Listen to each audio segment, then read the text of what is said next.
Hi everyone, welcome to healthy living channel. ఇవాళ నేను చెన్నైలో మెరీనా బీచ్కి వచ్చానండి. నేను ఎప్పుడో ఒక 25 years బ్యాక్ వచ్చాను బీచ్. ఇది మా నాయనమ్మ తీసుకెళ్ళారు నన్ను. ఆ తర్వాత ఇక్కడికి వచ్చామన్నమాట. ఇన్ని ఇయర్స్ తర్వాత నాకు చిన్న చిన్న మెమొరీస్ కూడా ఉన్నాయండి. అయితే ఇక్కడ బీచ్లో స్పెషాలిటీ ఏంటంటే మనకి శంకులు, లేకపోతే షెల్కి సంబంధించిన జ్యువెలరీ అవి దొరుకుతాయని విన్నాను. ముత్యాలు ఇలాంటివన్నీ దొరుకుతాయని. సో చూస్తే బాగా అనిపించిందండి. ఎంతైనా సముద్రం కానీ నీళ్ళు అలలు చూస్తే ఎవరికైనా చాలా ఆనందంగా అనిపిస్తుంది. కాకపోతే కొంచెం హైజీనిక్ ఇది మెయింటైన్ చేస్తే ఇంకా బాగుండేది అనిపించింది. కాకపోతే నాకు నచ్చిన కంటెంట్ ఏంటంటే ఇక్కడ నాకు ఇవన్నీ అంటే చాలా ఇష్టం అండి. చాలామందికి ఇష్టపడే వాళ్ళు ఉంటారు నాకు తెలిసి. రకరకాల శంఖాలు, నెక్స్ట్ వచ్చేసి షెల్ ఐటమ్స్ ఎంతో బాగున్నాయండి. ఇవన్నీ చూస్తే ఇదివరకు హ్యాంగింగ్స్ అవన్నీ ఇలాంటివే ఉండేవి ఇళ్ళల్లో, చిన్న చిన్న డెకరేటివ్ ఐటమ్స్. ఇప్పట్లాగా అన్ని రకాలు ఉండేవి కాదు, ఇలాంటివే పెట్టేవాళ్ళు అనమాట. వెదర్ కూడా నాకు చాలా బాగా అనిపించింది, ప్లెజెంట్గా. ఎంతైనా కొంచెం హైదరాబాద్ తోటి కంపేర్ చేసుకుంటే అట్మాస్ఫియర్ అనేది ట్రాఫిక్ పరంగా చూసినా నాకు చెన్నైలో కొంచెం తక్కువగా అనిపించింది. ఫాస్ట్ మూవింగే అనిపించిందండి. క్లియర్ స్కై అనిపించింది అనమాట. ఆల్మోస్ట్ ఆల్ ఇది మధ్యాహ్నం అయినా కానీ ఆల్మోస్ట్ ఆల్ కొంచెం సమ్మర్ ఇదిలోనే ఉన్నా, మరీ ఎక్కువ స్వెట్టిగా అనిపించలేదు. వెదర్ అయితే బాగానే ఉందండి. మరి ఎప్పుడు ఇలాగే ఉంటుందా, లేకపోతే నా అదృష్టం ఏదో ఇప్పుడు బాగుందో తెలియదు. అండ్ నెక్స్ట్ వచ్చేసి అయ్యో ఏం లేవేమో ఇక్కడ చూడ్డానికి అని అనుకున్నాను, బట్ కాదండి. కంటిన్యూగా ఒక దాదాపు 20 నుంచి 30 స్టాల్స్ దాకా ఇవన్నీ ఉన్నాయండి. పిల్లల్ని తీసుకొస్తారు కాబట్టి అక్కడ లోకల్గా ఉన్నవాళ్ళు కానీ బొమ్మలు ఉన్నాయి, నెక్స్ట్ డెకరేటివ్ ఐటమ్స్ ఉన్నాయి, షెల్తో చేసినవి ఉన్నాయి. నాకు భలే అనిపించాయండి. ఒకసారి నేను శిల్పారామంలో షెల్తో చేసిన బ్యాంగిల్స్ లేకపోతే బ్రేస్లెట్ అలాంటివి చూశాను, ఒకసారి కొన్నాను. ఇక్కడ కూడా అలాంటివి ఏమైనా దొరుకుతాయేమో అని చెప్పి ప్రతి స్టాల్లో చెక్ చేశాను అనమాట. ఇక్కడ కూడా కొంచెం హెయిర్ క్లిప్స్ అలాంటివి బాగానే కనిపించాయి అనమాట. ఇవన్నీ కూడా జస్ట్ అలా సరదాగా వచ్చినప్పుడు కొనచ్చు. అండ్ రేట్స్ కూడా రీజనబుల్గానే అనిపించేయండి. స్టాల్ ప్రతి ఒక్కటి చూశానమాట. ఎక్కడైనా ఏ షాపింగ్ ఉన్నా ఆడవాళ్ళు కానీ ఆగిపోతుంటాం కదా, అలాగే ప్రతి చోట ప్రతి స్టాల్లో అలా చెక్ చేసుకుంటూ వచ్చాను. ఇవి వచ్చేసి అన్నీ రీజనబుల్ రేట్స్ అండి. 150, 200 ఆ రేట్లోనే ఉన్నాయి.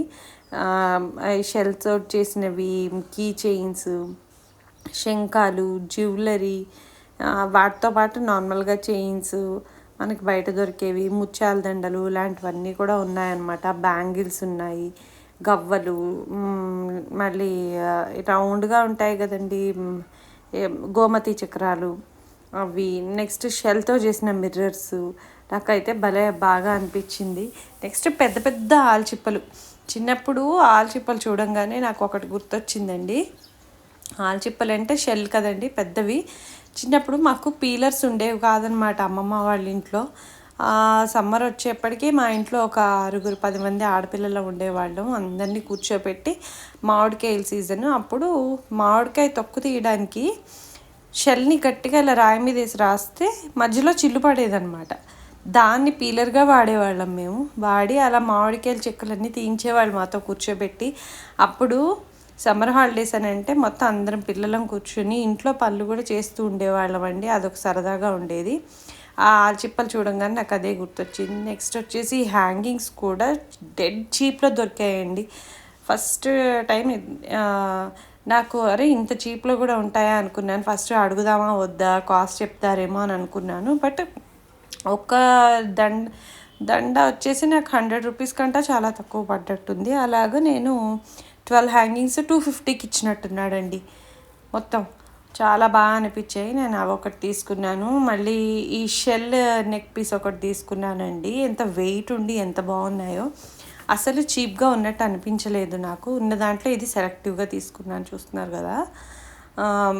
నెక్స్ట్ ఇదండి, ఇది నేను తీసుకున్నాను అనమాట.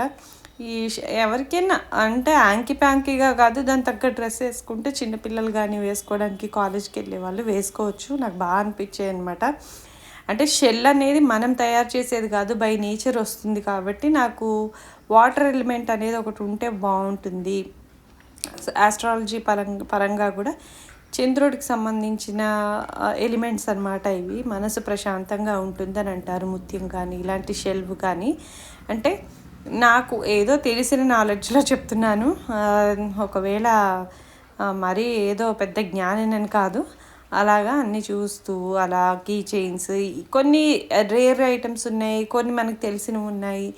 నెక్స్ట్ కీ చైన్లో మనం పేర్లు వేయించుకొని అలాంటిది కూడా ఉందన్నమాట. బాగా అనిపించేయండి. ఉన్నంతలో ఏదైనా షాపింగ్ అనేప్పటికీ ఇర్రెస్పెక్టివ్ ఆఫ్ ఐటమ్ మనం అనేది టైం స్పెండ్ చేస్తాము. ఒక షాప్లో చూసి నేను కొనేసిన తర్వాత నాకు ఇంకా ఇంకో షాప్లో ముందర చూస్తే ఇంకా బాగా అనిపించాయి అనమాట. సెంటర్ క్లిప్స్ కానీ ఆ పొడుగ్గా పుల్లలాగా ఉన్నాయి కదా, అవి భలే ఉన్నాయండి. అవి వచ్చేసి మనం జూడా వేసుకొని పుల్లలాగా ఇలా పెట్టుకుంటే ముడి ఆగుతుందనమాట. అవి తీసుకున్నాను. క్యారీ చేసి పెట్టుకుంటే చాలా బాగానే ఉంటాయండి. అండ్ రేట్లు కూడా తెగ చెప్పట్లేదు వీళ్ళు. మెయిన్గా కాస్ట్ అనేది చాలా రీజనబుల్గా ఉన్నాయి. ఇదిగోండి ఇవే స్టిక్ నేను తీసుకున్నాను అనమాట. ఇంకా కూడా తీసుకుందాం అనుకున్నాను, బట్ మళ్ళీ మేము వచ్చేటప్పుడు వెయిట్ ఇష్యూస్ వస్తాయేమో అని చెప్పేసి నేను ఏదో లిమిటెడ్ ఐటమ్స్ తీసుకొని వచ్చానమాట. ఇలా ప్రతి ఒక్క షాప్ దగ్గర ఆగుతూ చూస్తూ ఇక్కడే ఒక 1.5 అవర్ పట్టింది మాకు. ఇలా ప్రతి షాప్లో చూసుకుంటూ వచ్చామన్నమాట. చెన్నై వచ్చినప్పుడు మెరీనా బీచ్కి రాని వాళ్ళు అంటూ అసలు ఉండరు నాకు తెలిసి. సో ఇది మెరీనా బీచ్ చూడాలనుకునే వాళ్ళకి, అక్కడ ఏం దొరుకుతాయి అని తెలుసుకోవాలనుకునే వాళ్ళకి ఒక చిన్న ఇన్ఫర్మేటివ్ వీడియో లాగా నేను షేర్ చేస్తున్నాను మీకు. అండ్ మెరీనా బీచ్ అనగానే నాకు ఇంకొకటి గుర్తొస్తుందండి. అంటే చిన్నతనంలో బీచ్కి వచ్చినప్పుడు బీచ్ నుంచి ఆ వాటర్ నుంచి ఒక 10 అడుగులు యువతలకు వచ్చేస్తే గొయ్యి తవ్వేస్తే అక్కడ ఒక పిట్టులాగా తీసేవాళ్ళండి. అక్కడ వచ్చేసి మనకి మంచినీళ్ళు స్వీట్ వాటర్ వచ్చేది. అది మెరీనా బీచ్ అనగానే నాకు బ్రెయిన్లో క్లిక్ అయ్యే విషయం అదే. బట్ నేను ఇది చెప్తున్నది అరౌండ్ 25 to 30 years బ్యాక్. అప్పుడు చూసిన మెరీనా బీచ్కి ఇప్పటికీ ఇంకా నాకు విజువలైజేషన్ అనేది ఉంది. అది అరౌండ్ నా 6th హాలిడేస్లో కావచ్చు నేను వెళ్ళి ఉంటాను. చాలా అంటే చాలా డిఫరెన్స్ ఉంది. ఆ మెమొరీస్ తోటి నేను అక్కడికి వెళ్ళాను అనమాట. ఇవే కాదండి, ఫుడ్ ఎంజాయ్ చేసే వాళ్ళకి ఫుడ్ అది కూడా బాగా ఉంది. నా వీడియో కనుక నచ్చితే మీరు లైక్ చేయండి, షేర్ చేయండి, కామెంట్ చేయండి. ఇంకా నేను ఎక్కడికి వెళ్ళినా ఇలా చిన్న చిన్న వీడియోస్ అవి మీకు షేర్ చేస్తూ ఉంటాను. So please do watch and subscribe my channel. Bye.